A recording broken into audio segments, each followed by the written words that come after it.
Nous sommes parvenus dans la dernière ligne droite de cette série de vidéos consacrée à la traite négrière. L'histoire des rapports entre les Blancs et les Noirs nous a souvent été racontée par Hollywood, mais de manière très subtile. C'est par exemple le cas avec King Kong, dont la première édition est sortie dans les années 1930.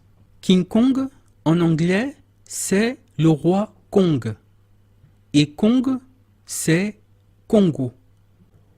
Donc, quand on parle de King Kong, on parle en fait du Congo et de l'Afrique noire en règle générale. Et cette histoire est là pour relater comment est-ce que les Blancs ont pris la domination sur les Africains. Les Blancs arrivent en Afrique où règne le roi Kong. Et là, ils vont utiliser les deux méthodes qu'utilisaient les Européens pour prendre le dessus sur les Africains. Ces deux méthodes, c'était essentiellement la ruse ou la force, ou les deux combinés. Et King Kong, ce singe qui symbolise les Africains sauvages, ils vont, dans un premier temps, essayer de le domestiquer, de le charmer, de le rendre malléable. Et une partie de l'Afrique va effectivement être sensible au charme des Occidentaux. Et au moment où il ne s'y attendra pas, ils vont le capturer avec violence pour le ramener en Amérique et gagner de l'argent grâce à lui.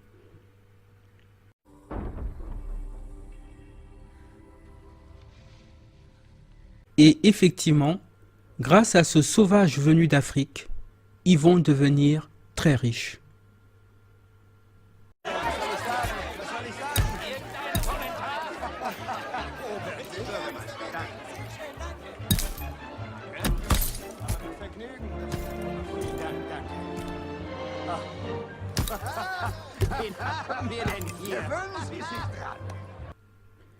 Mais l'Africain va s'enfuir. Il va leur échapper. Mais au lieu de chercher à retourner en Afrique, à se reconnecter avec sa terre natale, il va chercher à retrouver cette femme blanche. Parce qu'il est toujours sous son charme. Il est toujours sous le charme occidental, sous l'emprise psychologique de l'Occident. Il n'est plus lui-même, il n'est plus africain, et c'est ça qui va causer sa perte.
Mais, comme il n'est plus malléable, il est désormais incontrôlable et ne leur apporte plus de l'argent, les Occidentaux vont tout simplement le tuer.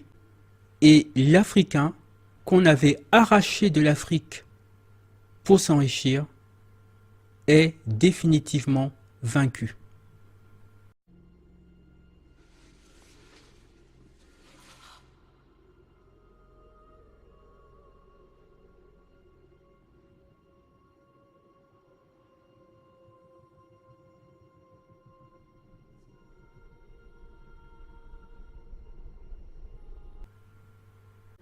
C'est ça, l'histoire du rapport entre les Blancs et les Noirs durant la traite négrière et la colonisation tel que Hollywood nous l'a raconté sans qu'on en soit conscient.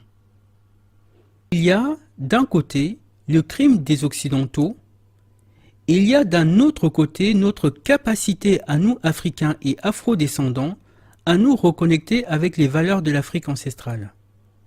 Et ce qui rend cette reconnexion difficile, c'est que le crime de l'Occident s'est accompagné de mensonges sur l'Afrique.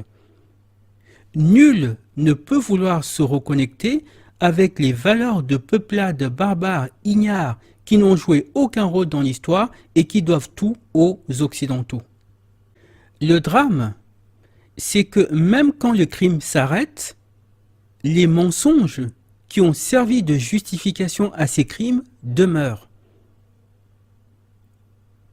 S'ils ne servent plus à justifier le crime, ils servent à les minimiser. L'esclavage et la colonisation se sont accompagnés de mensonges sur l'Afrique, et ces mensonges ont fait des ravages, d'autant qu'ils sont toujours considérés aujourd'hui comme la norme, comme une vérité. Et c'est un des éléments qui complique la nécessité pour les Africains de retrouver les valeurs de leurs ancêtres.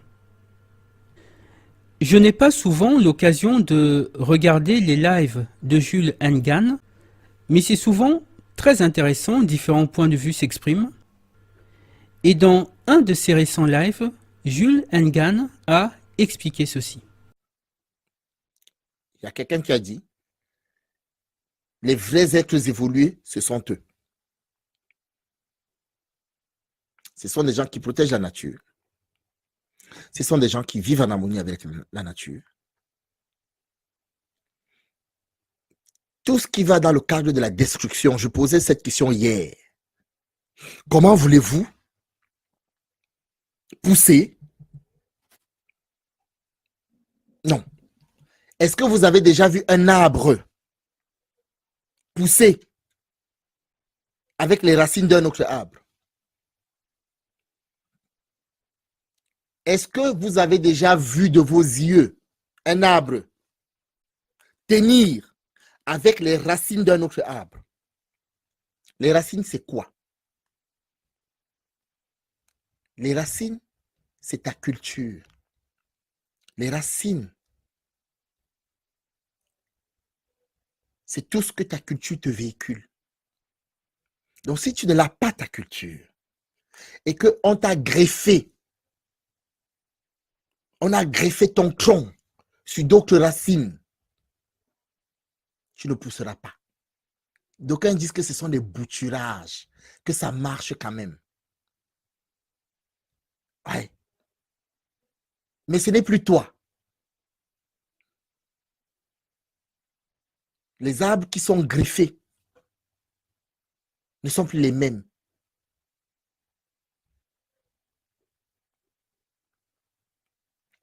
Quand on parle de retour à la source, vous croyez que c'est quoi en fait? C'est utopique?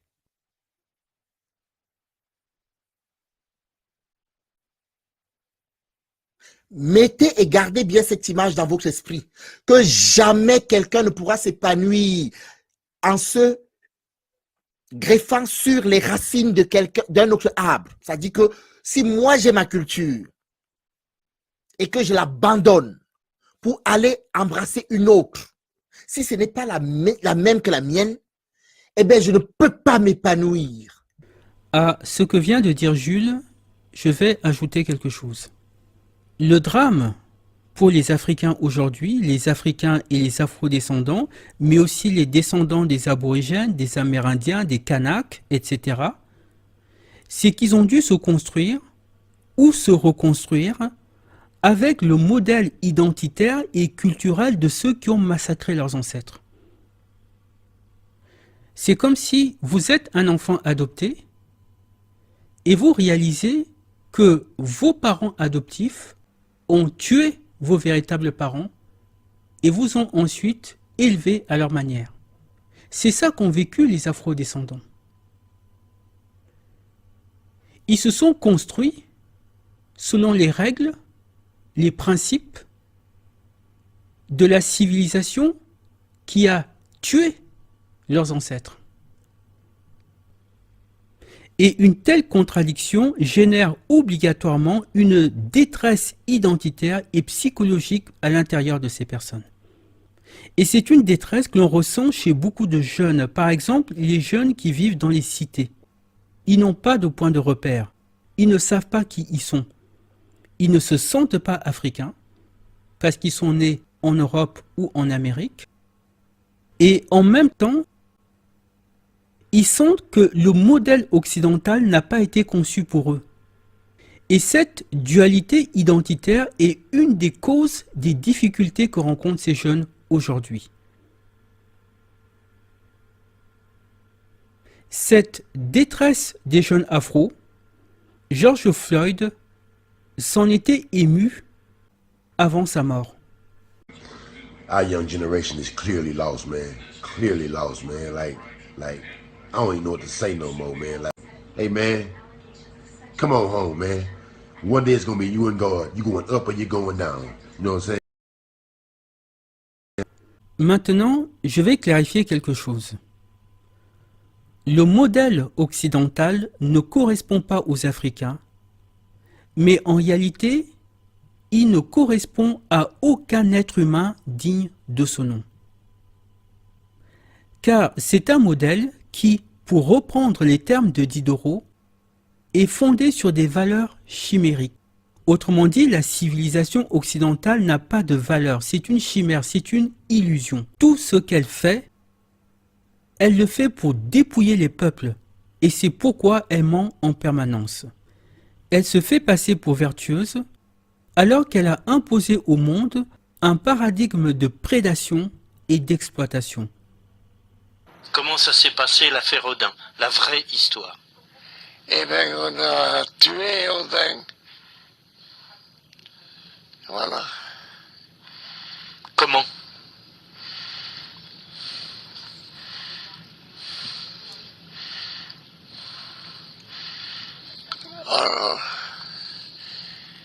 On l'a tué au couteau.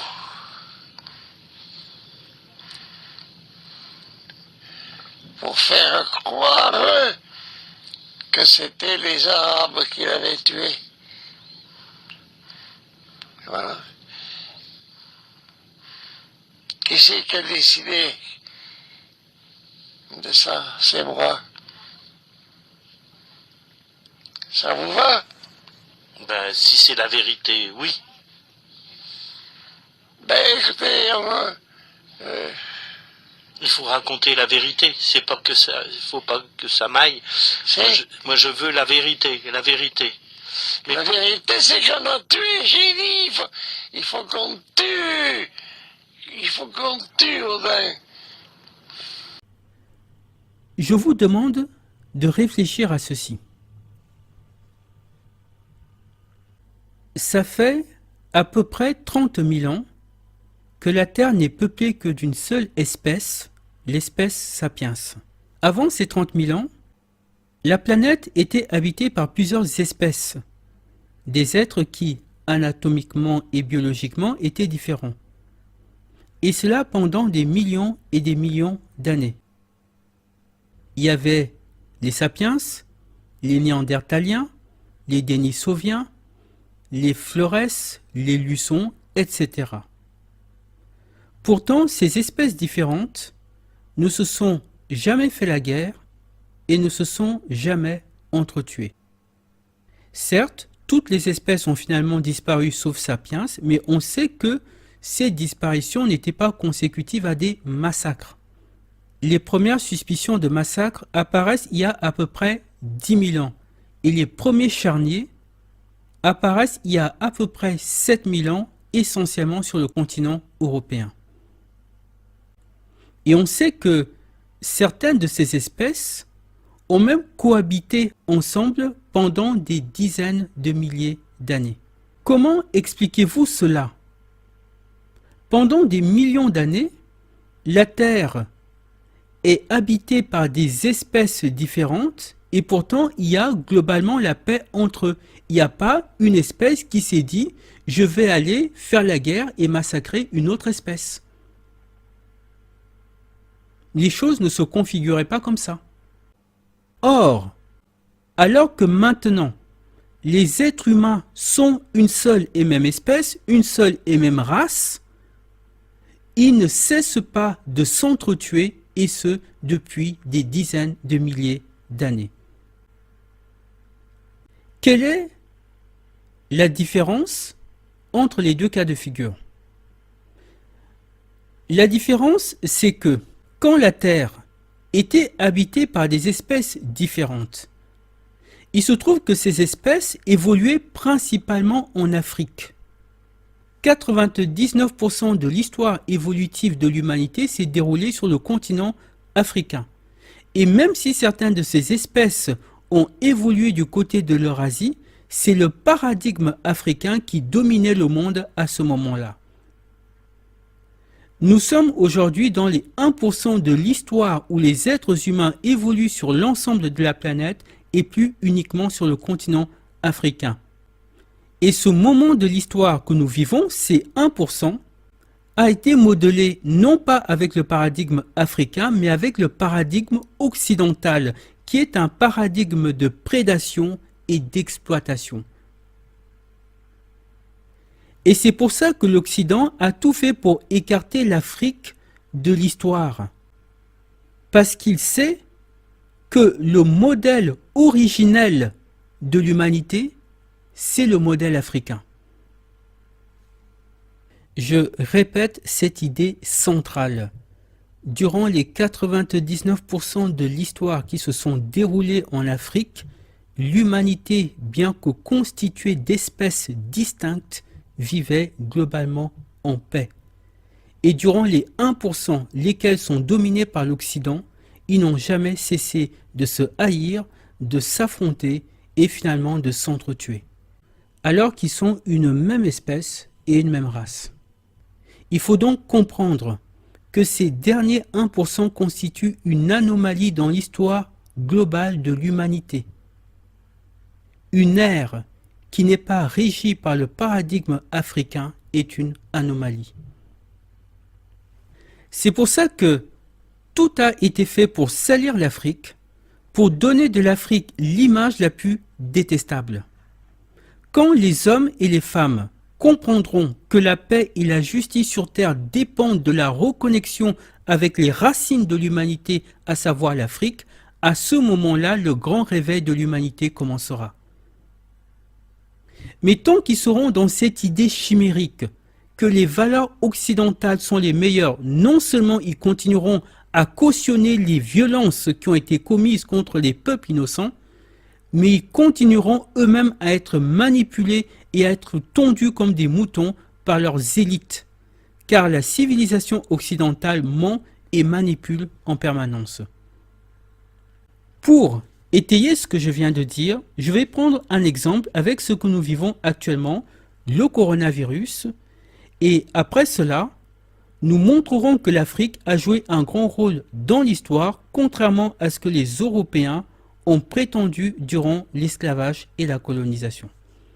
Des vaccins sont actuellement en train d'être distribués contre la Covid-19. Il y en a à peu près 7 qui sont opérationnels. Combien de temps prend en moyenne l'élaboration d'un vaccin? En moyenne, c'est 10 ans. Or, la crise de la Covid-19 a commencé en décembre 2019 et a été déclarée pandémie en 2020. Et en un an, on a déjà des vaccins qui sont prêts. Alors qu'on nous dit ici que ça prend en moyenne 10 ans. Comment a-t-on pu élaborer des vaccins en un an alors que habituellement ça prend 10 ans? Pour arrêter la pandémie, le vaccin a été présenté très tôt comme le remède efficace, mais la communauté scientifique a tout de suite alerté. Il faut en moyenne 10 ans pour trouver un vaccin. Et même si rapidement, dès le mois de février, les premiers projets sont lancés, de nombreux spécialistes doutent, comme l'épidémiologiste Arnaud Fontanet en juillet dernier sur BFM TV. Le vaccin, bon, on sait tous que on nous le promet. D'expérience, un vaccin, c'est plusieurs années de développement. Il y a bien sûr un effort sans précédent aujourd'hui pour développer ce vaccin. Je serais quand même très surpris qu'on ait en 2021 un vaccin qui soit efficace. Et pourtant, nous sommes fin 2020 et les premières doses d'un vaccin ont déjà été administrées au Royaume-Uni, en Chine, en Russie ou encore aux États-Unis. Le marathon pour trouver un vaccin s'est transformé en sprint et il y a plusieurs raisons qui l'expliquent. D'abord financière, il y a eu des investissements massifs avec des dizaines de milliards de dollars investis par plusieurs pays pour soutenir la recherche, ce qui a permis de développer les vaccins ARN messagers encore jamais testés sur l'homme mais connus depuis des années. Il y a aussi des raisons plus techniques. Par exemple, les scientifiques ont pu s'appuyer sur d'anciens travaux sur les coronavirus, notamment le SRAS en 2003, mais surtout les procédures ont été accélérées et les demandes d'autorisation de mise sur le marché ont été déposées alors que les essais cliniques étaient toujours en cours. Objectif, gagner du temps dès que les résultats sont disponibles. Les entreprises pharmaceutiques ont aussi pris le risque de lancer leur production avant la fin des essais. Un pari risqué en cas de refus, mais qui permet d'avoir plusieurs millions de doses disponibles immédiatement si les autorités sanitaires donnent leur feu vert. Enfin, autre exemple qui permet de gagner du temps, le packaging sera moins soigné. Par exemple, le vaccin ne sera pas obligé de contenir une notice en français dans sa boîte. Malgré ces accélérations inédites et un temps record pour la création d'un vaccin, l'Agence européenne du médicament promet qu'ils seront malgré tout jugés sur les standards habituels de qualité et de sécurité. Donc, s'ils ont trouvé un vaccin en un temps record, alors que habituellement ça prend, nous dit-on, de 10 à 15 ans, c'est en gros, disent-ils, parce qu'ils ont mis le paquet en termes humains et aussi en termes financiers. Ça, c'est la version qu'ils ont décidé de donner aux gens. Moi, j'ai une autre explication. Une explication un peu plus rationnelle.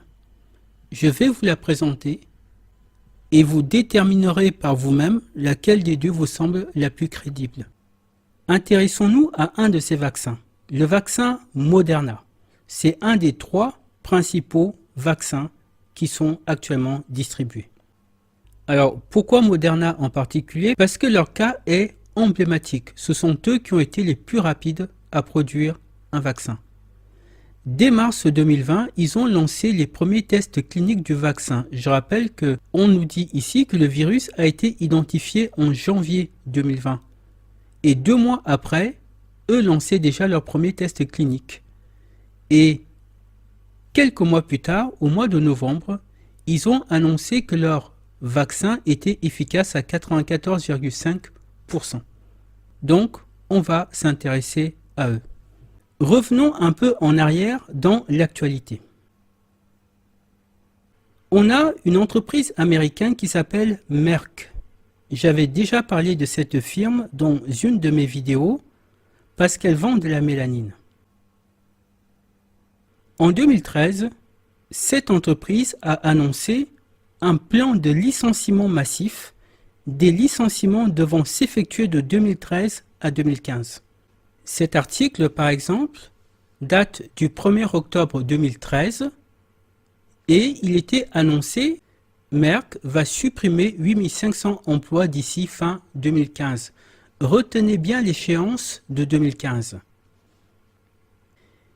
Et l'article expliquait que le but c'était de faire des économies. Ce plan table sur des coupes de 2,5 milliards de dollars d'ici fin 2015 pour améliorer sa performance, a précisé le groupe américain. Et on nous précise, le laboratoire souligne toutefois qu'avec ces nouvelles suppressions d'emplois et celles annoncées précédemment, 7500, il se sera allégé de 20% de ses effectifs. Donc, l'entreprise allait se débarrasser de 20% de ses effectifs afin de faire des économies. Et ça parce qu'ils avaient besoin d'argent. Mais pourquoi faire? Là, un autre article publié le 4 septembre 2012, Merck va supprimer 1100 postes en Allemagne d'ici fin 2015. Dans cet article, publié le 14 mars 2012, on nous dit « Le laboratoire Merck va supprimer 13 000 emplois d'ici 2015 ». Là, c'est le journal L'Express, daté du 29 juillet 2011. On nous dit Merck va supprimer d'autres postes d'ici 2015. Merck a annoncé vendredi qu'il mettrait en œuvre un nouveau programme de restructuration visant à réaliser 1 milliard de dollars d'économies annuelles supplémentaires d'ici fin 2015. Donc, ces suppressions d'emplois, c'était pour avoir de l'argent en 2015. Qu'est-ce qu'ils ont donc fait en 2015? Reprenons une fois encore les articles de l'époque. Là, dans Forbes, on nous dit, alors cet article est daté du 13 janvier 2015, on nous dit Merck rejoint la frénésie ARN messager misant 100 millions de dollars sur Moderna Therapeutics. Je pense que vous voyez déjà où je veux en venir.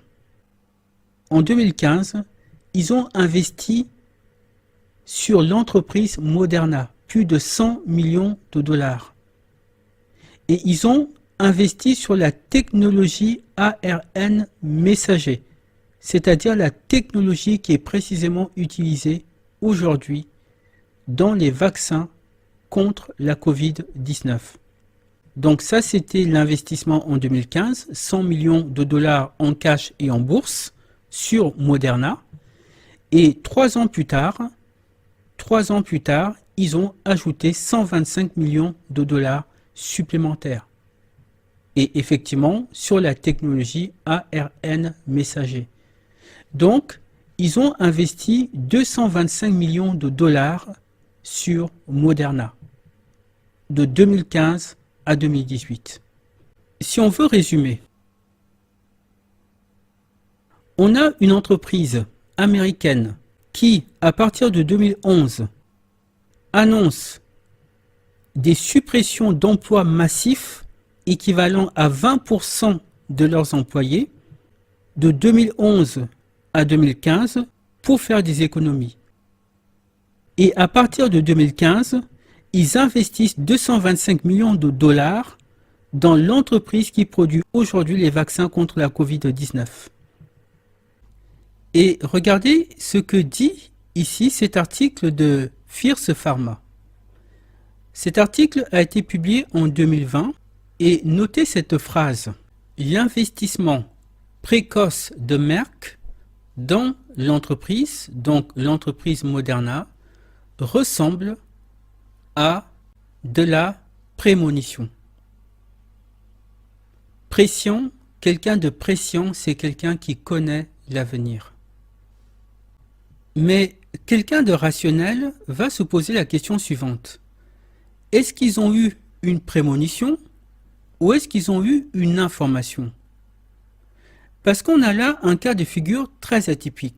On a une multinationale qui investit massivement dans une start-up de biotechnologie qui a à peine 5 ans d'existence. Je rappelle que l'entreprise Moderna Therapeutics a été fondée en 2010.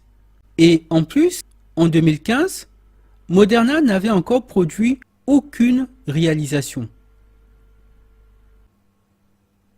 Parce que, comme nous le dit ici le journal L'Écho, coté sur le Nasdaq, Moderna n'avait encore aucun produit autorisé avant le vaccin Covid. Le vaccin Covid, c'est le premier produit autorisé de Moderna. Avant cela, il n'avait encore rien accompli. Donc, quel homme d'affaires sensé ferait une chose pareille? Investir plus de 200 millions de dollars dans une entreprise qui a à peine 5 ans d'existence et qui n'a encore rien produit de commercialisable. Pour faire une chose pareille, il faut vraiment avoir eu une sacrée prémonition. Mais soyons précis. Sur quoi Merck a-t-il investi exactement? On a ici cet article qui est daté du 13 janvier 2015 et qui nous dit Moderna annonce un accord de collaboration et de licence avec Merck pour développer des vaccins antiviraux basés sur l'ARN messager et des thérapies d'immunité passive. Donc, l'investissement que fait Merck sur Moderna, c'est pour des vaccins antiviraux basés sur l'ARN messager. Et c'est précisément le vaccin qui aujourd'hui est utilisé pour la COVID-19. C'est un vaccin à base d'ARN messager. Donc, on ne licencie pas 20% de ses effectifs de 2011 à 2015 pour investir 225 millions de dollars sur cette technologie-là, sur un coup de tête ou sur une intuition. Si on fait cela, c'est qu'on a des informations très précises. Et tout aussi étonnant, la technologie ARN sur laquelle ils investissent en 2015 n'avait encore jamais été approuvée en vaccination. C'est ce que nous dit cet article ici publié en juillet 2020. Aucun vaccin ni médicament à ARN messager n'a jamais été approuvé par les régulateurs américains ou européens. Donc, ils investissent en 2015 sur une entreprise qui a à peine 5 ans d'existence, qui n'a encore rien produit de commercialisable, et sur une technologie qui jusqu'à présent n'a encore jamais été autorisée ni en Europe ni aux États-Unis. Mais en plus de ces vaccins ARN, on nous dit qu'ils ont aussi investi sur des thérapies d'immunité passive. Il se trouve que cette thérapie est également actuellement utilisée contre le coronavirus. C'est une thérapie d'immunité passive qui consiste à injecter des anticorps qui vont provoquer une immunité passive contre le virus. Vous avez les explications ici. Thérapie d'immunité passive COVID-19. Relevez qu'on parle bien ici de la même chose. Sauf que là, nous sommes en 2020 et là, nous sommes en 2015. Et vous vous souvenez sans doute que Donald Trump avait attrapé le coronavirus. Et on nous avait dit qu'à l'hôpital, il avait reçu un traitement expérimental contre la COVID-19. Eh bien, ce traitement expérimental, c'était celui-là. 1 week ago, President Trump announced he had tested positive for COVID-19. Since then, the treatment he received has been making headlines. According to the White House, President Donald Trump received several different types of treatment for COVID-19. One, an antibody cocktail developed by Regeneron, which is not yet FDA approved. Called a passive immunity. So we give immunity to patients before they develop it. Et c'est un traitement qui a été réalisé à base de fœtus humains. C'est pour ça que cet article traite Donald Trump d'hypocrite, lui qui est contre l'avortement.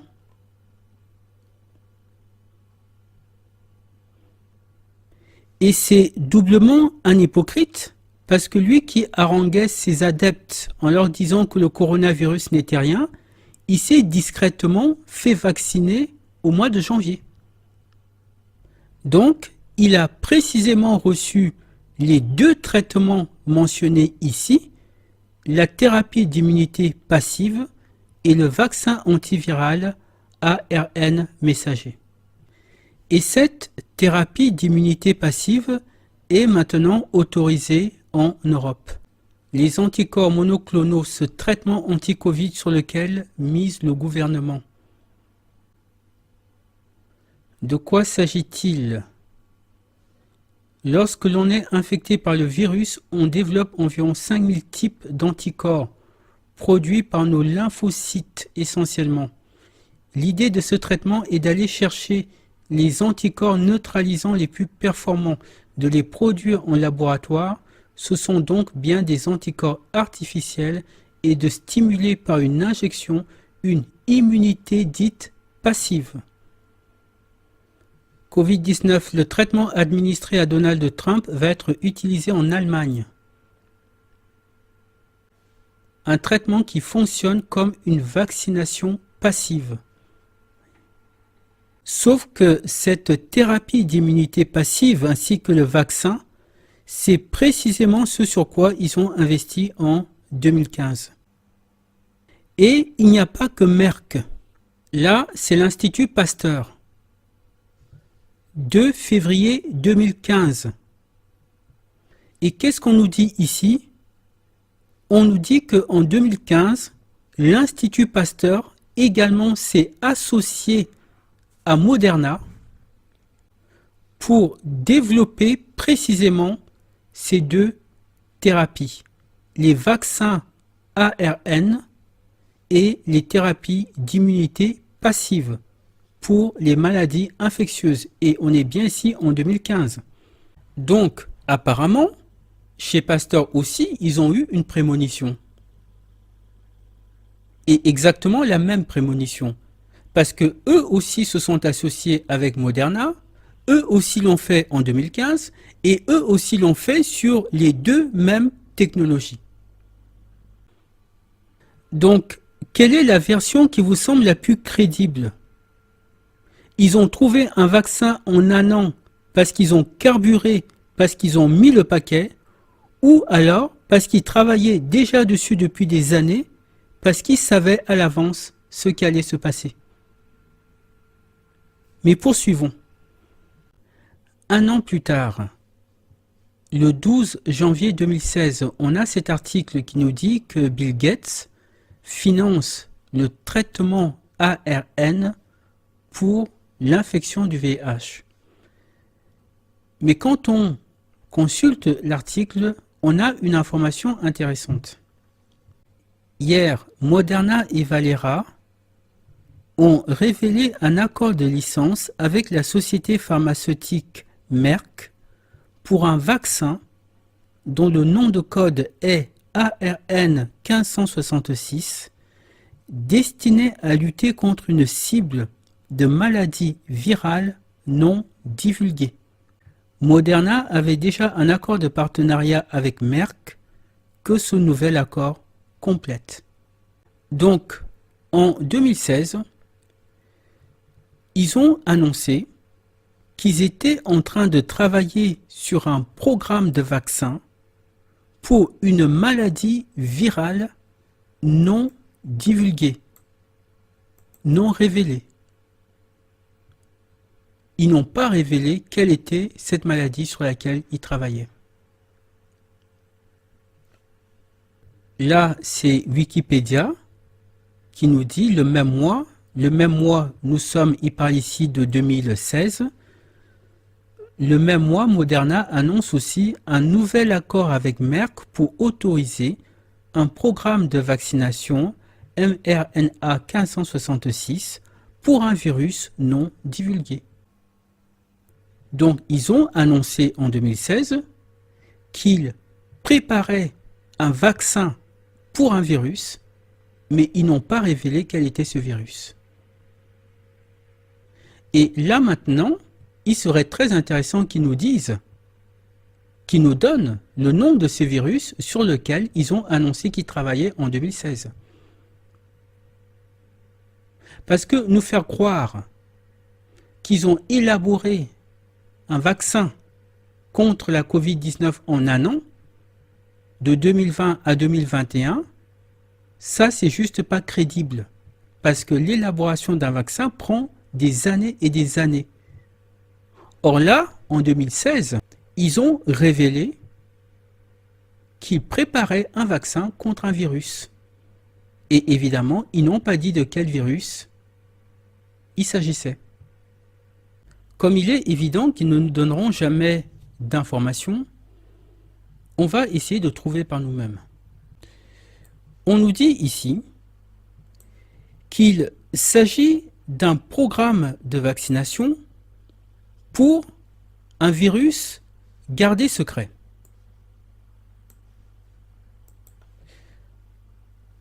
On n'a pas l'identité du virus. Par contre, on a le code qui est associé à ce programme. mRNA 1566. Ce code, évidemment, ne va pas nous permettre de trouver quel est ce virus, puisque ce virus est tenu secret. Par contre, il va nous donner un indice qui peut nous mettre sur la voie. Nous sommes ici sur le site Addis Insight. Addis Insight est une base de données pour la recherche et le développement médical.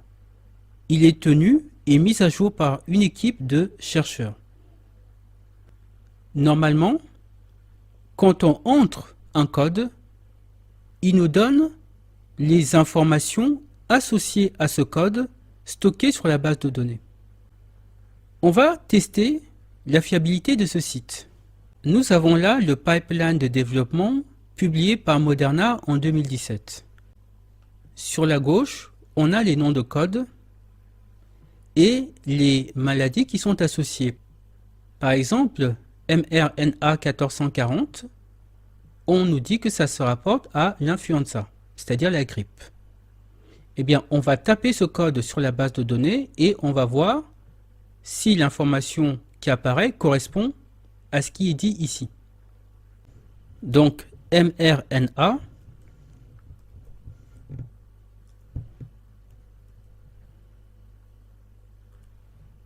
« 1440 ».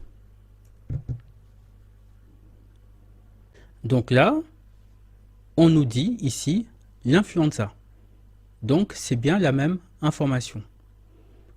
Faisons un deuxième test. Là, par exemple, on a 1388 chikungunya. On va vérifier.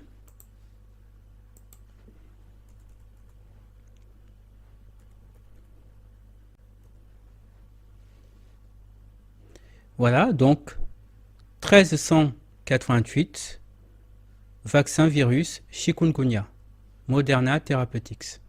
Donc, la base de données est fiable. Ce qu'on va faire maintenant, c'est qu'on va taper le nom de code du virus secret. On n'aura pas le nom du virus parce que par définition, il est confidentiel, mais on va voir quelles sont les informations qui ressortent. mRNA 1566. Voilà ce qui ressort. On nous dit que ce nom de code correspond à ces deux programmes de recherche, c'est-à-dire vaccins antiviraux basés sur l'ARN et thérapie d'immunité passive. Ce sont les deux types de traitements aujourd'hui appliqués contre la Covid-19. Je précise que ces deux thérapies ne sont pas forcément exclusivement applicables à la Covid-19. Ils peuvent aussi s'appliquer à des virus apparentés. Mais ce qu'on constate, c'est que quand on tape ce nom de code, le résultat qui ressort nous donne les deux principaux traitements aujourd'hui utilisés contre la Covid-19. Et ce sont également pour ces programmes-là que Merck et Moderna se sont associés en 2015. Donc, le virus n'est pas divulgué, mais on sait que le nom de code correspond aux traitements qui actuellement sont appliqués contre le Covid-19. On peut donc suspecter, sans certitude évidemment, mais on peut suspecter que le virus non divulgué ici pourrait être précisément la Covid-19. Et on peut supposer qu'en plus de la Covid-19, ils ont d'autres virus sous la main, parce qu'en 2015, ils avaient annoncé qu'ils travaillaient sur des vaccins contre 4 virus non révélés. Donc, on peut raisonnablement penser que depuis des années et des années, il y a des gens qui savaient exactement ce qui se passerait aujourd'hui. Parce qu'il y a des gens qui se sont organisés, qui ont pris des dispositions et qui ont fait des investissements en fonction de ce qui se passe maintenant. Et des investissements incroyablement précis.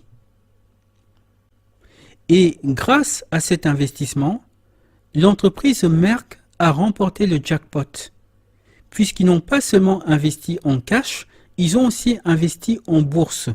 Or, comme vous pouvez le constater ici, au fur et à mesure que le vaccin progressait, le cours de l'action grimpait et donc ils ont gagné énormément d'argent. Et ils ont gagné énormément d'argent parce que l'Europe et aussi des pays ont commandé massivement le vaccin Moderna. Et pendant que ces gens s'engraissent, le peuple, lui, circule avec des masques.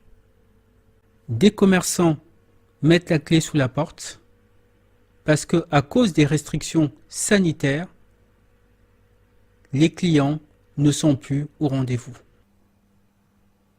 C'est comme ça que ça fonctionne.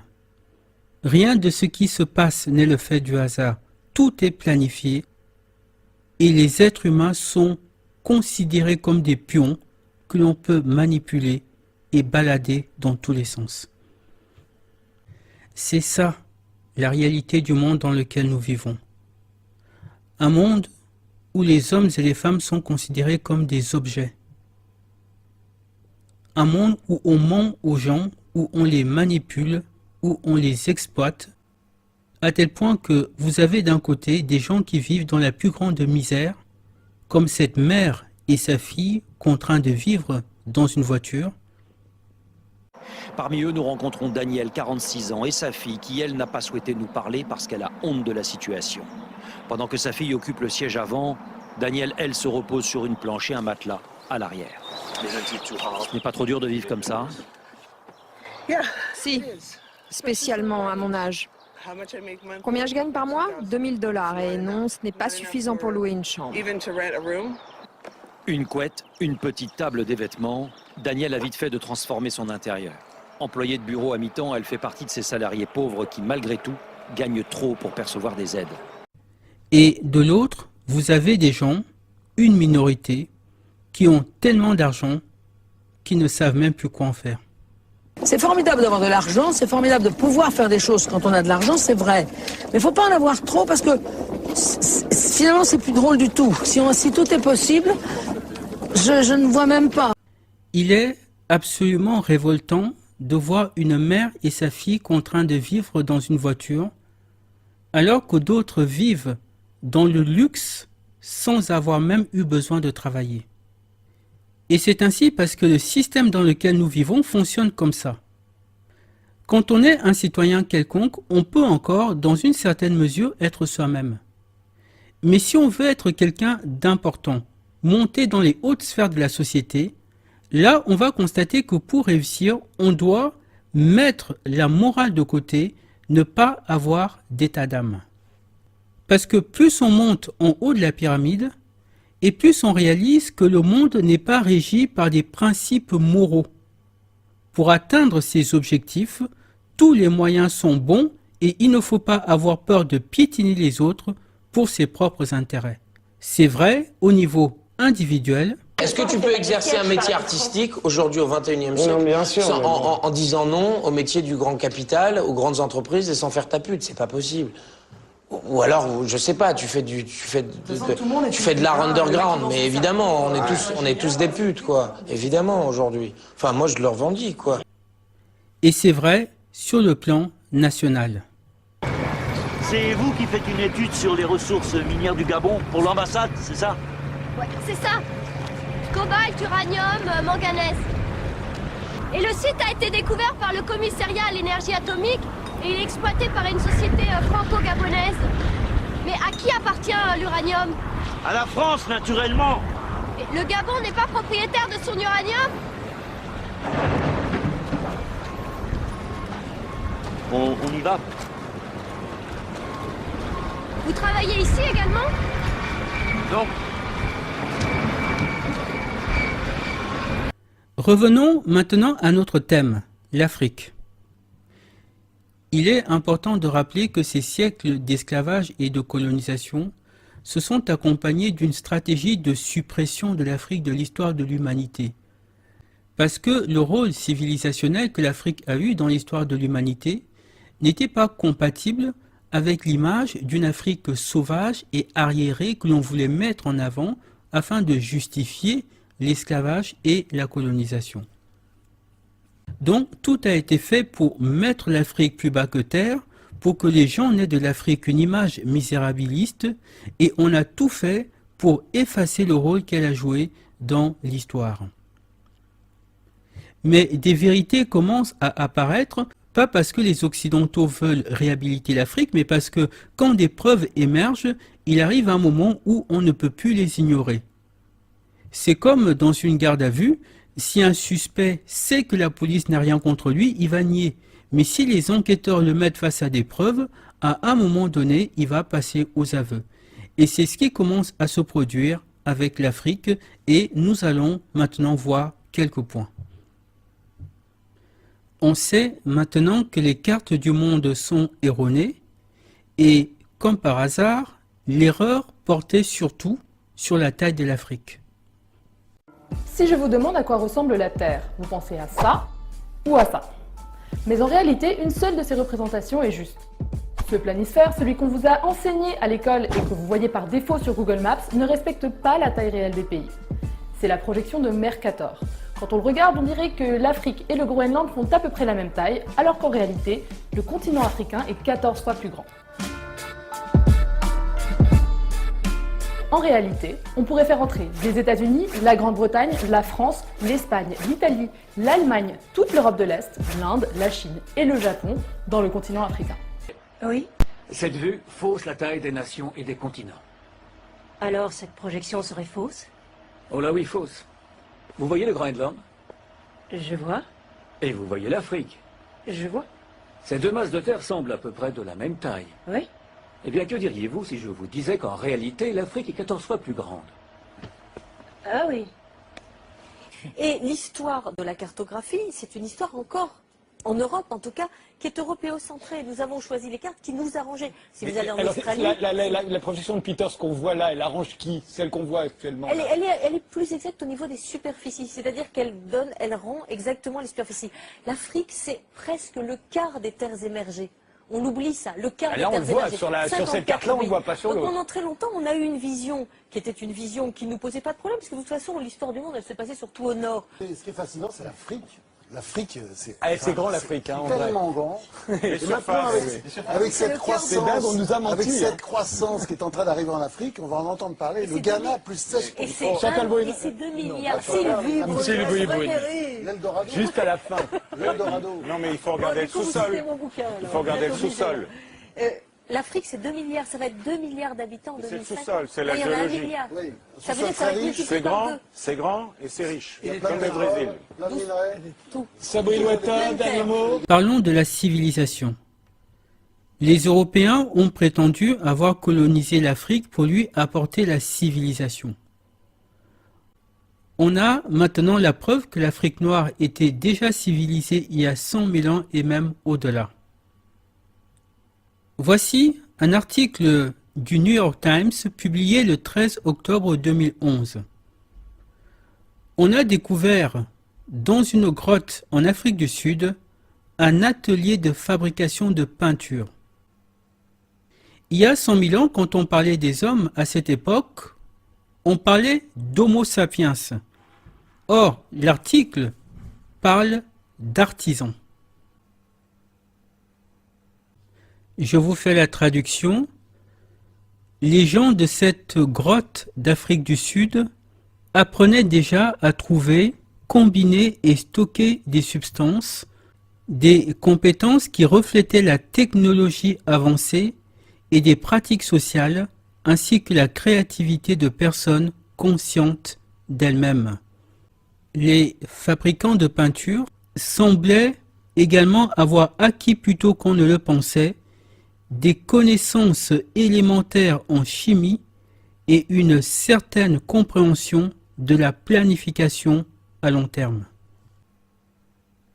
Autrement dit, il y a 100 000 ans, des dizaines de milliers d'années avant l'apparition des nations européennes, les Africains étaient déjà civilisés, maîtrisaient l'art, la chimie et une technologie avancée. Cette maîtrise technologique, on la retrouve à travers les grandes civilisations que l'Afrique noire a créées, par exemple l'Atlantide, la Nubie et l'Égypte. L'Atlantide suscite toujours de nombreuses interrogations, mais on sait que c'était une civilisation extrêmement moderne, parfaitement structurée, richissime et à la pointe de la technologie. Ce que l'on sait également, c'est que c'était une civilisation négroïde. On le sait parce que l'Atlantide, c'est le nom que les Grecs donnaient également à l'Afrique noire. Atlantide, en grec, c'est Atlantis. Et avant Éthiopie, l'Afrique noire était appelée Atlantia. Atlantia et Atlantis, en grec, c'est le même mot, ce qui révèle que les Atlantes étaient noirs. Par rapport à la Nubie, on sait que ce royaume était à la pointe de la technologie parce qu'à l'époque, c'était le seul peuple capable de fabriquer des bateaux pliables. Je rappelle que nous sommes dans l'Antiquité et la fabrication de bateaux ou barques était considérée comme une prouesse que tous les peuples n'étaient pas capables à cette époque-là de réaliser. Et les Nubiens, non seulement ils étaient capables de fabriquer des bateaux, mais aussi des bateaux pliables. C'est-à-dire que la personne traversait le fleuve sur le petit bateau et une fois sur la berge, elle le pliait, le mettait sur son dos et partait. C'était extrêmement pratique, extrêmement léger, de sorte que tout le monde voulait leur en acheter. Et on a l'Égypte.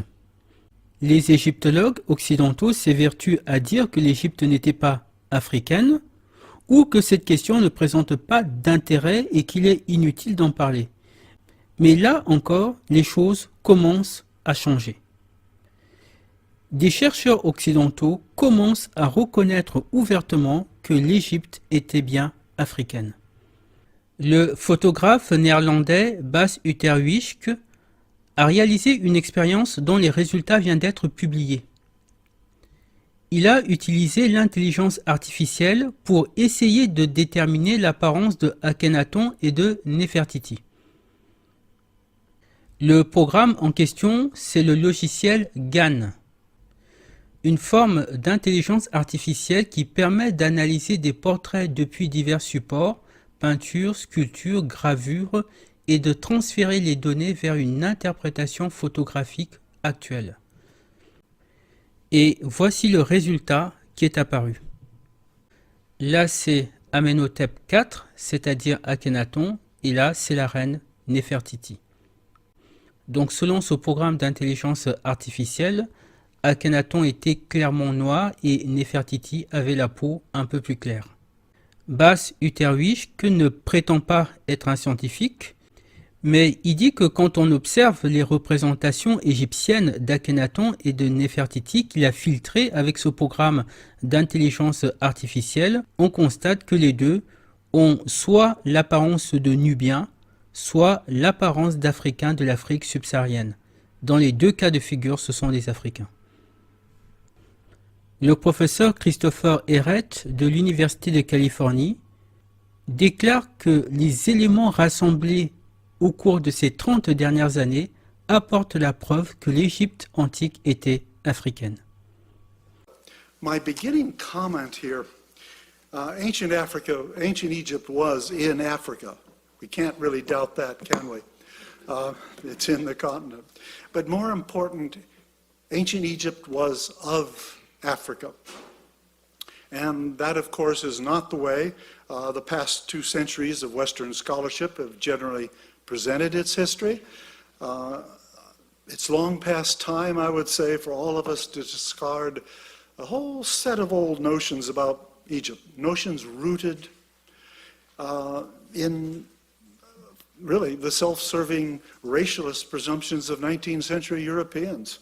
notions that only too often people even today simply assume. They've never thought to examine those ideas. They're back in the background, informing our minds even when we're not aware they are. And on the historical and the scholarly level, that re-examination is underway. The most recent, maybe we should say generations, the last 30 years or so, of scholars and scholarship on Nubia and Egypt are bringing together a whole new body, and maybe I should say whole new bodies of evidence, revealing the African rootedness of pre-dynastic and early dynastic Egyptian culture. Par rapport au test ADN qui avait été publié en 2017 et qui était censé démontrer que les Égyptiens n'étaient pas des Noirs, il montre clairement que c'était une supercherie. By the way, this is just going off here for a second. Some of you may have seen or heard about a recent genetics article that makes the ancient Egyptians out to be Levantines. Let me be very clear, these findings come from one locale in a large stretch of possible locales in northern Egypt, and the finds date well after the foundational periods of ancient Egypt. It's somewhat as if, I was thinking of this particular image, rather than investigating DNA from a 17th century cemetery in Plymouth, we instead choose to investigate DNA from a later 19th century cemetery in South Boston.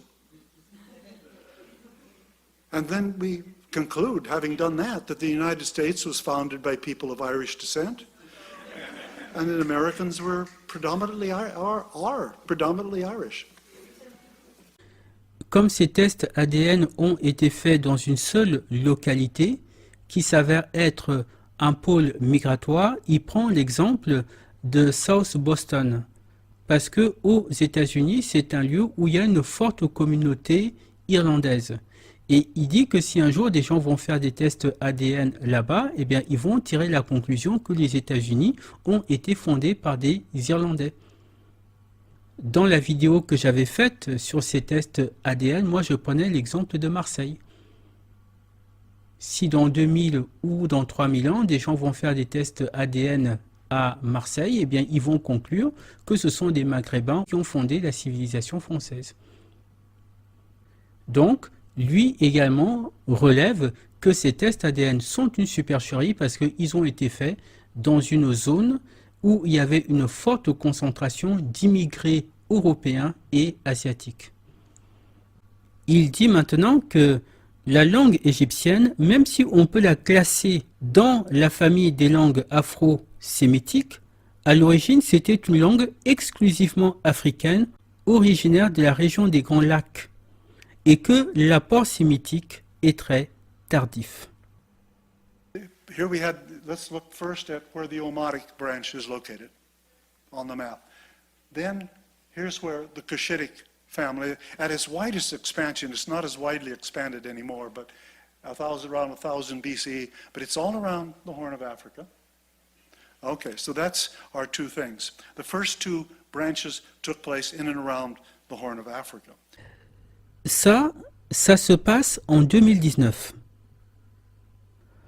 On a là un des plus éminents linguistes au monde, professeur à l'Université de Californie, qui fait une conférence au centre Hutchins, qui est un centre de la plus illustre université du monde, c'est-à-dire l'université de Harvard, et qui dit exactement ce que disait Cheikh Anta Diop. Et qui précise que, à cause des éléments qui ont été découverts ces 30 dernières années, la question de l'africanité de l'Égypte antique est en train d'être réexaminée par les chercheurs. Et il n'est pas le seul à faire ces affirmations. L'égyptologue Dietrich Wilding, membre de l'Institut archéologique allemand, dit la même chose. It has been unknown to the great public, but also to science since many, many generations.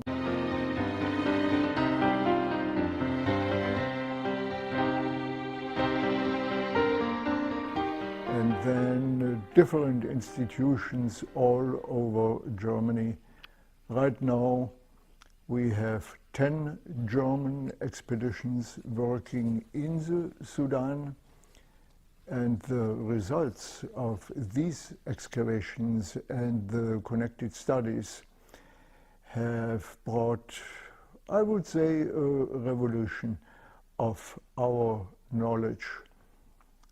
Nowadays, we know for sure that the cultural evolution started in the Sudan at least in the 10th millennium BC, and comparable developments in the Egyptian Nile Valley had to wait for 5,000 years. This means the roots of pharaonic civilization, and therefore the roots of Greek and Roman and finally European civilization in general, lie in the north of the Sudan.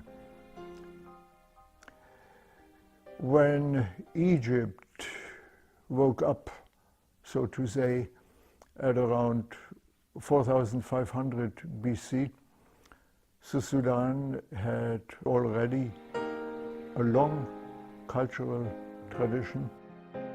Il affirme que non seulement la Nubie est le berceau de la civilisation égyptienne, donc il confirme que l'Égypte a été fondée par des Nubiens, ce que disait Cheikh Anta Diop, mais il ajoute que c'est également le berceau de toutes les civilisations qui sont apparues plus tard, telles que Rome ou la Grèce. Donc l'Atlantide, la Nubie, l'Égypte, trois grandes civilisations ont été fondées par des Noirs et étaient peuplées par des Noirs. Et à cette époque-là, l'Afrique subsaharienne elle-même était une civilisation très avancée. What was West Africa like where you know about, say, 2,000 years ago? Well, about 2,000 years ago, we already were beginning to have the first urban centers in West Africa. So towns? Towns. No, so these weren't hunter-gatherer people? No, these were cities of 10, 20,000 people in the early first millennium AD. And if we go back before that, into an area which is now the Mauritanian desert, there was a state contemporary with Kerma in the Nile Valley over in Sudan, in Mauritania called Tichit, or at least it's in a region known as Tichit. We're not really sure what it called itself. But there we have a very sophisticated social formation with hundreds of settlements and some things that would certainly be the size of towns by 1200 BC. Wow. So these civilizations were every bit as sophisticated as anything in Britain? At that time, yes. And it's one of the great pities. This is sort of something which does not really feature much in European or indeed American secondary school curriculum. So at that time, before the colonial invasion of Africa, where we think history began, there were sophisticated governance structures, there were towns, there was art, there was ceramics, there was... technology, outstanding metalworking. Yeah, there was all of that. And I think perhaps the European land grab for Africa in the 19th century came at the wrong time for Africa. A few centuries before, when Africa was at the height of its own internal empires, I would think that at that point any European attempt to control Africa would have been repulsed. So the great colonial scramble for Africa happened at a time where a number of factors, including the Atlantic slave trade and also trans-Saharan interventions, had broken down the older African empires, which more or less extended from Lake Chad to the Senegalese coast, say around 1300 AD or 1400 AD. There's a great deal of sophistication and dignity at the heart of African society, which has a great antiquity. And I think a lot of the stereotypes generated during the colonial era have undermined this. And in a sense, Africa needs to remember itself. Découverte à la fin du 19e siècle, Kilwa est l'une des plus grandes et des plus riches cités médiévales de la côte est de l'Afrique. Elle s'étend sur près de 44 hectares. Ces vestiges laissent imaginer des édifices majestueux.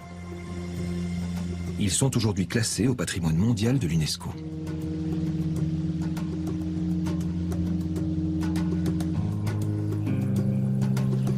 Fouillé au XXe siècle, alors que la Tanzanie est sous domination coloniale, Kilwa a donné lieu à de multiples interprétations. Et qu'est-ce qu'on sait de ce site au moment où les premiers archéologues arrivent? Qu'est-ce qu'ils disent? Alors, tout au début, les premiers sites, mais pas uniquement que Kilwa, tous les grands sites de la côte orientale, notamment Gedi par exemple au Kenya, sont attribués aux Grecs et aux Romains, mais aussi aux Persans, à tout un tas de civilisations. On a parlé des Phéniciens. L'idée, c'était qu'il ne pouvait pas y avoir une architecture en pierre aussi magnifique construite par des Africains en Afrique subsaharienne. À l'époque, c'est l'idée d'ailleurs assez répandue par rapport à ce qu'on pense de l'Afrique subsaharienne en général. Exactement. Mais leur indice le plus probant, c'est la monumentalité de ces édifices. Comme la grande mosquée de Kilwa, entièrement construite en pierre.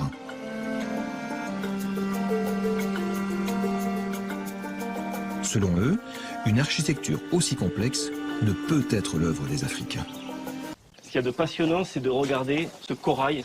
Il est construit avec du corail marin. Ah, c'est ça, ces petites stries que l'on voit. Voilà, c'est ça. C'est du corail en fait pêché à marée basse et qui est taillé, frais, qui était utilisé en fait pour le pourtour des mihrabs et de toutes les sculptures fines en fait. Ah ouais, d'accord. Et qui va être recouvert parfois de stuc. Là maintenant il est très oxydé, mais à l'origine tous ces mihrabs et ces sculptures étaient d'un blanc éclatant. Magnifique. Et les gens ne pouvaient pas imaginer que ce type de cité avait été construite par les Africains. Stéphane s'est lancé dans une étude détaillée des principaux monuments de la ville. À commencer par le plus majestueux d'entre eux, celui que l'on appelle le palais.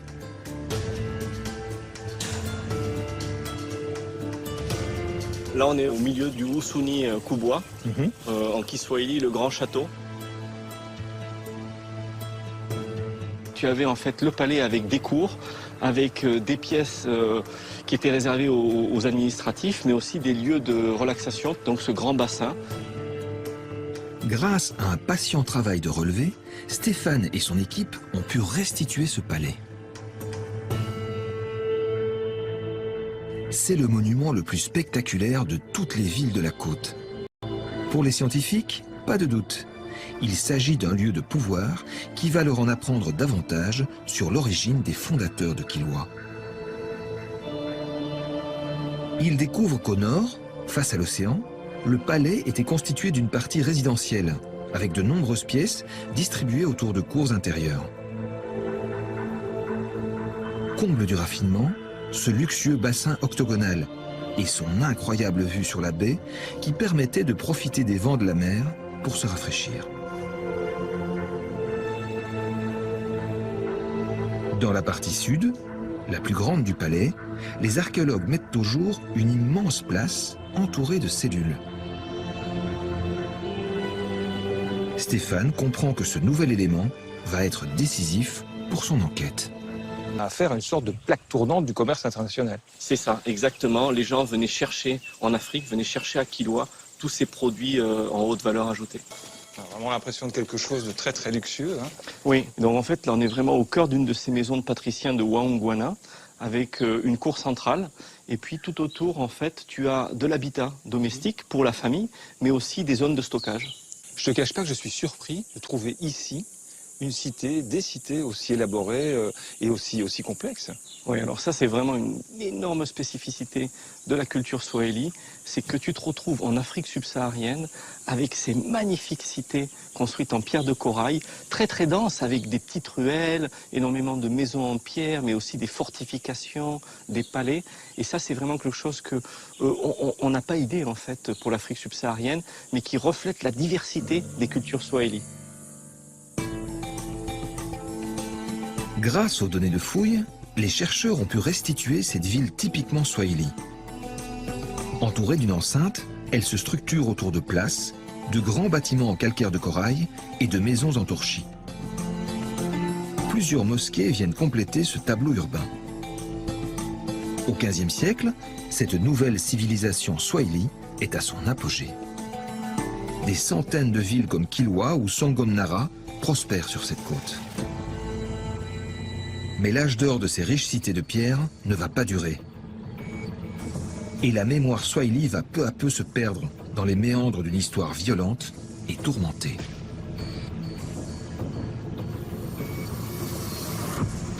Tout débute en 1498. Après avoir passé le cap de Bonne-Espérance et contourné l'Afrique par le sud, l'explorateur portugais Vasco de Gama remonte la côte est africaine. Avec leurs caravelles, lourdement armées, et moins de 3000 hommes, les Portugais soumettent une par une les cités swahili et s'approprient leurs richesses. Et qu'est-ce qui se passe ensuite? Ensuite, après la domination omanaise, en fait, 19e siècle, fin du 19e, c'est l'arrivée dans la région des Anglais et aussi des Allemands. Et donc entre le Kenya et puis le Tanganyika, qui va devenir la Tanzanie, c'est la période coloniale. Et donc l'histoire swahili se perd? L'histoire swahili se perd. Il ne reste plus que quelques lambeaux, en fait, avec la vieille ville de Zanzibar, la cité de Lamu au nord du Kenya.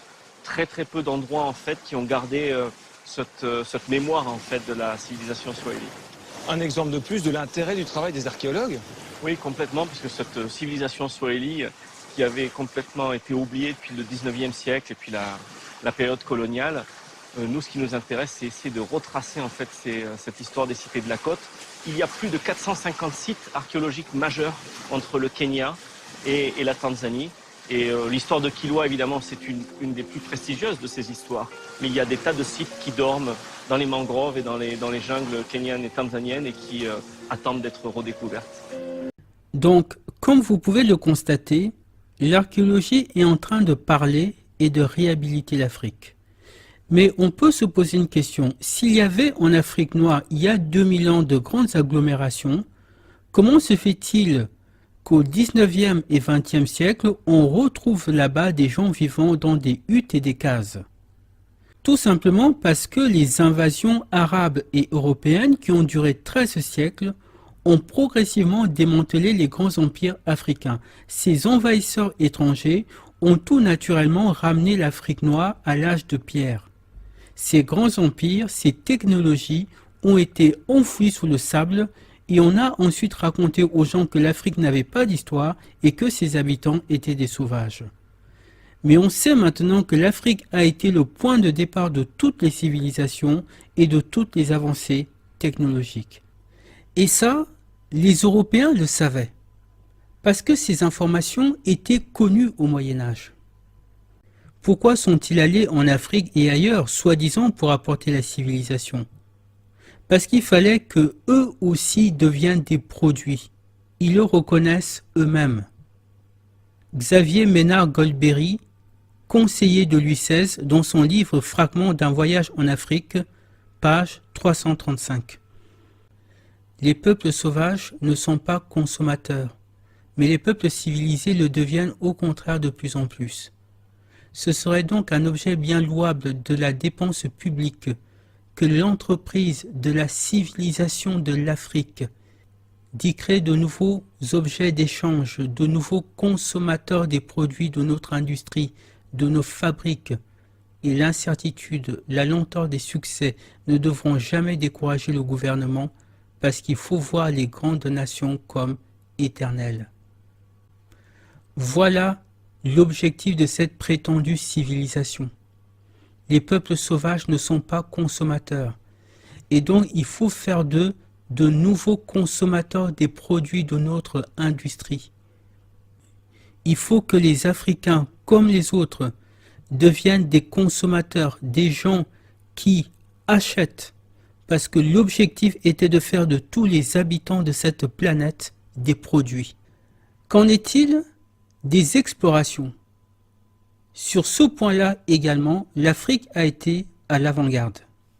On sait que, officiellement, Christophe Colomb a découvert l'Amérique entre guillemets. Mais ça aussi c'est faux. Des chercheurs ont démontré que les premiers découvreurs de l'Amérique, ce sont les Africains. Christopher Columbus did not discover America.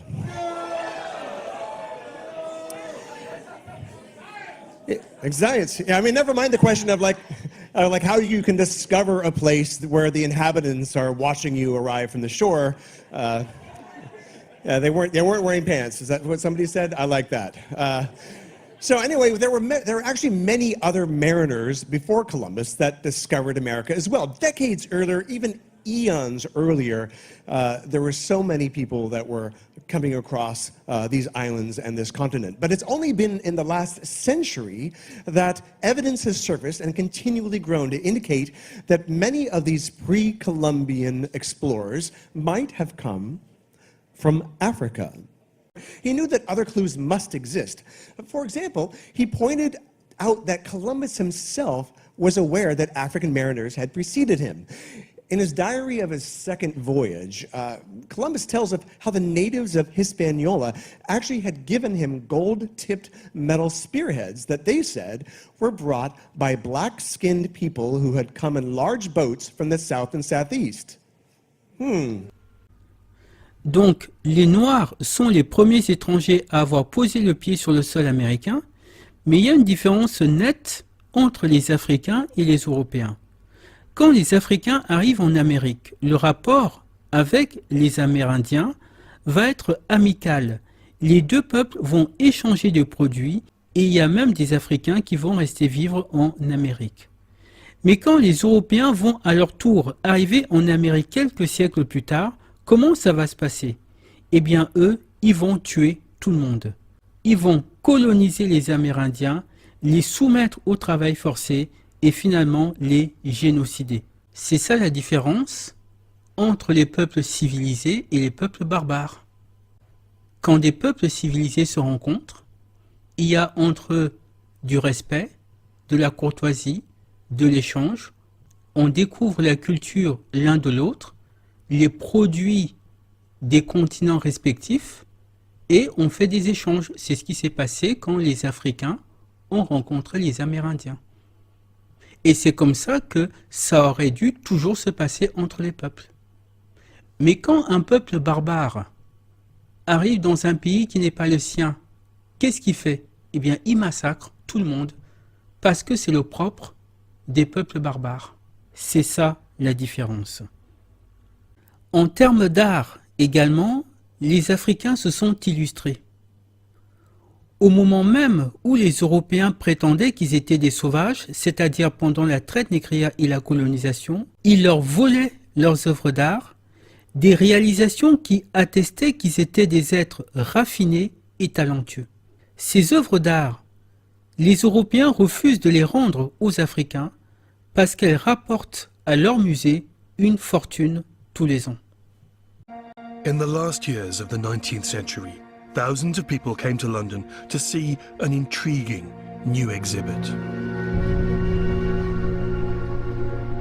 They came to marvel at the art of an alien culture produced by a supposedly savage people. The very existence of these works of art represented a challenge to the dominant ideas of the time, ideas that underpinned an empire. The public were fascinated, but also troubled by what they saw. What bothered them was that this was the work of an African society. And almost everybody in the 19th century believed that Africans lacked the technical skills needed to produce great art and the cultural sophistication needed to appreciate it. It was in fact widely believed that the people of the Dark Continent had no history and no culture and were incapable of generating this thing called civilization. These reliefs that so disturbed the Victorians are the Benin bronzes. They're now regarded as one of Africa's greatest treasures. Created from the 16th century onwards in the ancient West African kingdom, they record Benin's great kings, her wealth, her military power, and the history that Africans were supposed to lack. Qu'en est-il de la médecine? Depuis des millénaires, l'Afrique est le fer de lance de la médecine. La chirurgie est née en Afrique noire. The land of the Kisi, the land of mystery. Nous sommes ici à Kisii, au Kenya, dans un village kényan, et il y a une femme qui a une tumeur au cerveau. Et le médecin du village va tout simplement lui faire une chirurgie du cerveau. Et les journalistes anglais qui avaient fait ce reportage étaient tellement stupéfaits, ça leur semblait tellement incroyable et surréaliste qu'ils ont décidé de filmer en direct cette opération. No anesthesia here.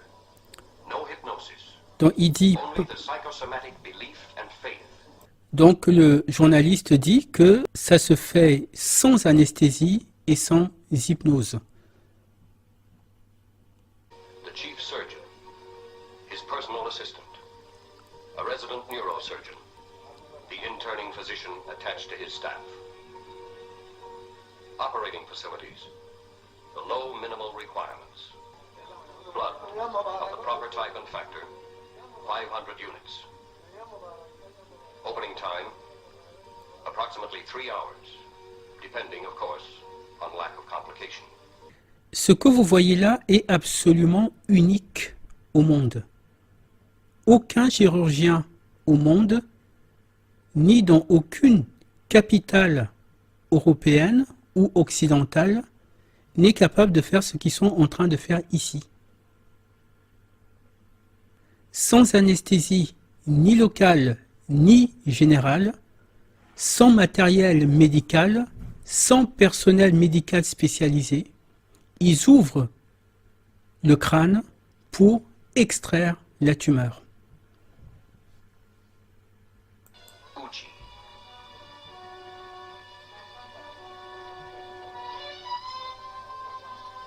Obediently, the patient resumes her position for the continuation of surgery.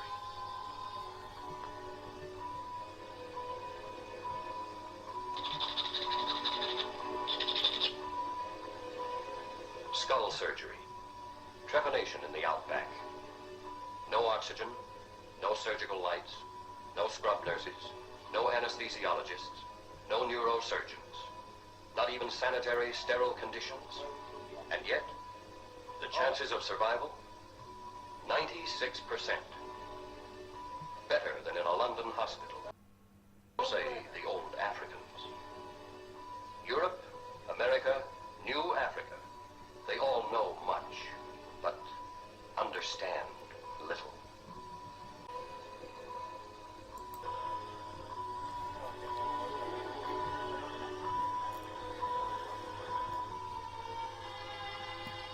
The patient's head is washed clean with the old scrub water. Warthog fat is used as a dressing. What condition is the operation directed against? Anything from cancer of the brain to simple headache. After 7.5 hours, with a large hole in her skull, there for the rest of her life, the patient walks away. Such is the medicine of old Africa. Et là, ça se passe quelques décennies plus tard, toujours dans un village au Kenya. Et le journaliste précise que ce médecin qui est en train d'ouvrir le cerveau n'a jamais mis les pieds dans une école de médecine. Et pourtant, le patient va se porter parfaitement bien après l'opération. C'est très important de comprendre ce qui se passe ici. Parce que les Européens ont raconté que l'un des bienfaits de la colonisation, c'est qu'ils ont apporté la médecine aux Africains. La réalité, c'est que les Africains ont toujours été à la pointe de la médecine. Au moment où l'Europe du Moyen-Âge était ravagée par la peste noire qui a décimé presque la moitié de la population européenne, les Africains se portaient bien sur le plan de la santé. D'abord parce qu'ils avaient un mode de vie sain, ils vivaient en harmonie avec la nature, ils avaient une bonne hygiène. Mais en plus, lorsque quelqu'un tombait malade, nos ancêtres connaissaient parfaitement les plantes. Ils savaient que pour telle pathologie, il fallait utiliser telle plante. Et même dans le domaine de la chirurgie, bien qu'ils n'aient jamais fait d'école de médecine, eh bien, ils étaient en capacité d'extraire même une tumeur du cerveau d'un patient. Non seulement l'Afrique traditionnelle maîtrisait la chirurgie, mais elle pratiquait aussi la psychiatrie. Bonsoir. Un sujet envoûtant aujourd'hui à tous les sens du terme. Nous allons parler de la psychiatrie qui vient d'Afrique. Pourquoi? D'abord parce que nous avons un invité, que je vais vous présenter dans un instant, et qui a eu le privilège de participer à une expérience, à un travail plutôt remarquable sur le plan de la compréhension de la culture africaine. En 1979, le docteur Michel Boussa était l'invité de l'émission Parlons Médecine pour expliquer comment l'Occident s'était inspiré de techniques de la psychiatrie africaine. Par exemple, le neurochirurgien Henri Collomb avait passé une vingtaine d'années en Afrique et à son retour en France, il avait décidé de réutiliser les techniques qu'il avait apprises auprès des guérisseurs sénégalais à l'hôpital où il travaillait, le CHU de Nice.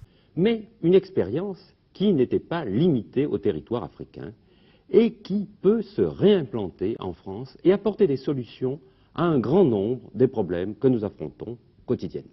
Il va expliquer les différentes techniques et montrer que c'était efficace parce que les malades étaient guéris.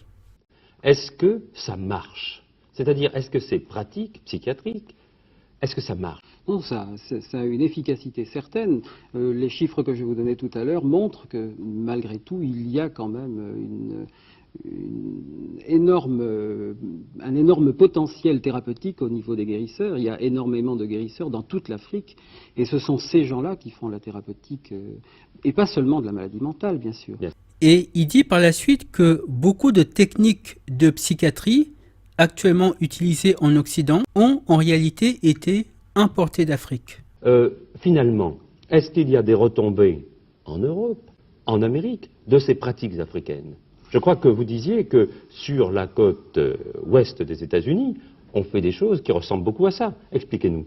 Oui, on est en train actuellement, il y a tout un courant de psychiatrie contemporaine qui retrouve finalement toutes ces valeurs thérapeutiques de la tradition africaine. Et il cite plusieurs exemples tels que les thérapies de groupe, parce qu'en Afrique, toute la communauté prend part au processus de soins, de sorte que le malade n'est pas seul face à sa folie, il est accompagné par tout le groupe, tandis qu'en Occident, le malade est souvent seul face à sa pathologie. Vous êtes revenu maintenant à Nice et vous avez essayé de transporter tout ça, mais vous parlez de communauté et de groupe et moi j'ai l'impression que beaucoup des maladies mentales ici sont dues au fait que justement les gens ne vivent, il n'y a plus de communauté. Les gens sont malades de l'absence de sensation de communauté. Alors comment est-ce que vous pouvez réintroduire la communauté pour les guérir? Je crois que c'était le mérite du professeur Collomb d'avoir commencé à baser son service sur la notion de thérapeutique de groupe.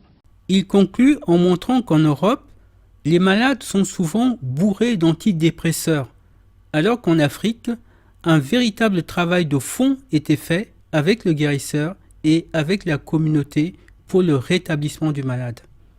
On s'aperçoit bien actuellement que si la psychiatrie a fait des prodiges et a amélioré incontestablement avec des médicaments le sort d'un très grand nombre de personnes, les tranquillisants ne sont pas une réponse ni à la morosité, ni au malheur que ressentent un certain nombre de gens coupés de leur famille, coupés de leur milieu, coupés de leurs sources, et qu'il faut autre chose. Voilà, c'était une chose tout de même que nous n'imaginions pas, je crois, au début de cette émission, et nous sommes contents de l'avoir appris. Bonsoir, merci. Si l'Afrique, depuis si longtemps, maîtrise la médecine, comment se fait-il qu'elle est aujourd'hui ravagée par les maladies ? D'abord parce que quand les Européens se sont implantés en Afrique, ils ont apporté des maladies qui étaient jusqu'alors inconnues dans le continent noir. Ensuite, le savoir de l'Afrique ancestrale a été perdu. j'en profite pour dire un mot sur la tradition orale. Les Occidentaux ont toujours dénigré la tradition orale africaine, arguant que c'est le marqueur d'une société non civilisée. Alors, on va rappeler quelque chose. L'écriture est née en Afrique noire, mais dans leur rapport avec les peuples locodermes, les Égyptiens ont compris quelque chose. Ils ont compris que le savoir ne devait pas tomber entre les mains de n'importe qui. L'Égypte était constamment victime d'incursions de peuples qui n'avaient aucune morale. Et nos ancêtres étaient conscients que si ces peuples prenaient connaissance d'informations sensibles, ils en feraient un mauvais usage. Quand un cambrioleur entre chez vous, dans votre appartement ou dans votre maison, il a accès à tous vos documents sensibles, à toutes vos lettres intimes. C'est la même chose quand un peuple étranger envahit un pays. Et si une personne mal intentionnée tombe sur des informations sensibles, elle peut en faire un mauvais usage. C'est quelque chose que l'on constate encore aujourd'hui. Chaque fois que les Occidentaux acquièrent un nouveau savoir, ils essaient d'en faire un usage militaire. Donc, les Égyptiens, en parallèle à l'écriture, ont développé une tradition orale qui veut que les informations les plus sensibles, les plus sacrées, ne soient transmises qu'à des personnes dûment autorisées. Comme ça, en cas d'invasion, les informations les plus délicates restent cachées. Dans l'histoire de l'Afrique subsaharienne, la tradition orale a aussi joué un rôle important. Les aînés transmettaient tout le savoir nécessaire aux jeunes, qui ensuite le transmettaient à la génération suivante. Mais l'histoire a malheureusement révélé quelque chose. C'est que les peuples cambrioleurs sont aussi des peuples assassins. Et durant la traite négrière et la colonisation, ils ont tué ou déporté des centaines de millions d'Africains. Donc, ils ont tué dans le lot des gens qui étaient dépositaires d'un savoir. Et donc, la transmission générationnelle ne s'est plus faite. Des connaissances dans tous les domaines, y compris le domaine médical, ont été perdues. Et cette médecine, la médecine de nos ancêtres, était au service des gens. Quand quelqu'un était malade, il n'avait pas besoin de payer quoi que ce soit pour être soigné, toute la communauté s'occupait de lui. Aujourd'hui, la médecine régie par le monde occidental est une médecine commerciale qui rapporte tous les ans des milliards de dollars aux multinationales pharmaceutiques, de sorte que certains n'ont pas intérêt à ce que les gens soient en bonne santé. D'ailleurs, à l'origine, les dispositifs de santé en Europe n'étaient pas au service du peuple, mais uniquement des élites. Les pauvres n'étaient pas soignés, mais isolés de la société, comme le rappelle Jacques Attali. Au début du XIXe siècle, et qui montre la permanence de cette maladie et de cette épidémie qu'on ne savait pas guérir. Mais on avait une stratégie très efficace, on séparait les pauvres, non pas pour les guérir, car on ne cherchait pas à guérir, mais pour les détruire, pour les empêcher de nuire. On les séparait dans la quarantaine, dans les hôpitaux. On appelle hôpitaux, et c'est ça qui est frappant, c'est des hôpitaux, il n'y a pas de médecin. Il y a uniquement une maison d'enfermement. Des prisons pour malades. Des prisons pour malades, malades ou pauvres, parce que tout pauvre est malade et tout malade est pauvre. Ouais, c'est la même chose. Ouais, le concept est identique. Oui, oui. Donc on ne lutte pas contre la pauvreté, ni contre la maladie, mais contre les pauvres et malades, qui sont ce qu'il faut manger pour maintenir l'ordre. C'est uniquement lorsqu'on a commencé à avoir besoin de main-d'œuvre qu'on a décidé de soigner les gens. Le médecin rentre à partir de ce moment-là, à la fin du XVIIIe siècle, au début du XIXe siècle, dans la société industrielle. C'est-à-dire que chaque homme commence à avoir le souci d'être guéri lui-même, individuellement, d'autant plus que la société en a besoin, parce que jusqu'à alors, l'homme n'était pas important dans la production économique. N'est-ce pas ? La production était extrêmement agricole, il y avait trop d'hommes, il fallait trop d'hommes à nourrir. Tandis que là, chaque homme devient une machine qu'il faut réparer. Comme on doit réparer la machine, il faut réparer l'homme pour le maintenir dans la capacité de travailler. Donc le médecin devient très utile à la société. Donc on ne soignait pas les gens par humanité, mais par intérêt, pour qu'ils puissent travailler. Que ce soit hier ou que ce soit aujourd'hui, la médecine occidentale n'a jamais été désintéressée. C'est pour ça que quand des voix discordantes se font puissamment entendre, on les réduit au silence. Ça a été le cas de Claire Sévrac.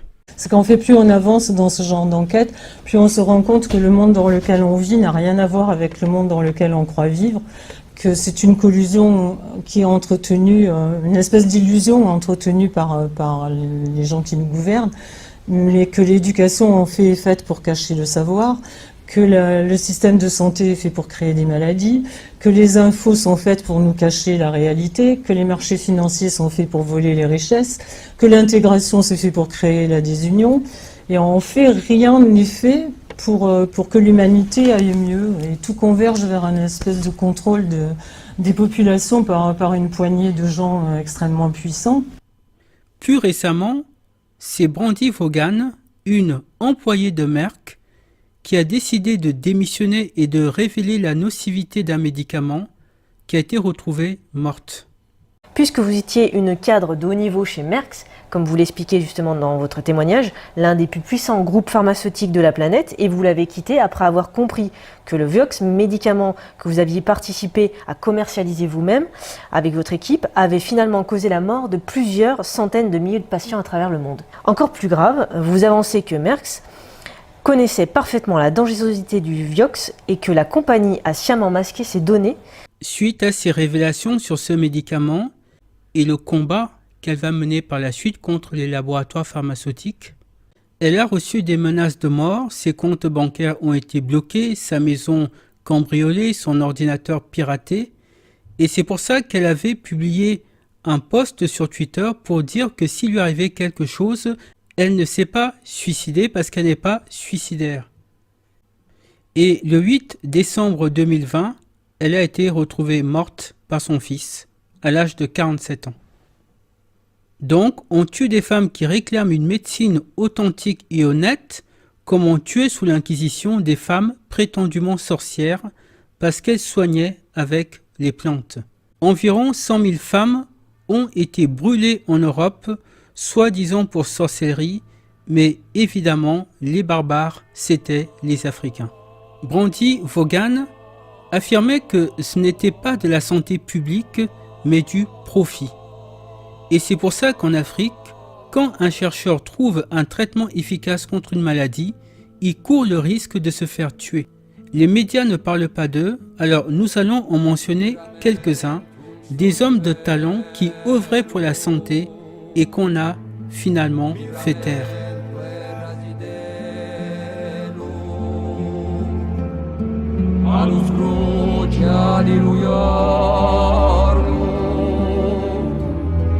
Si sentia canto e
Adue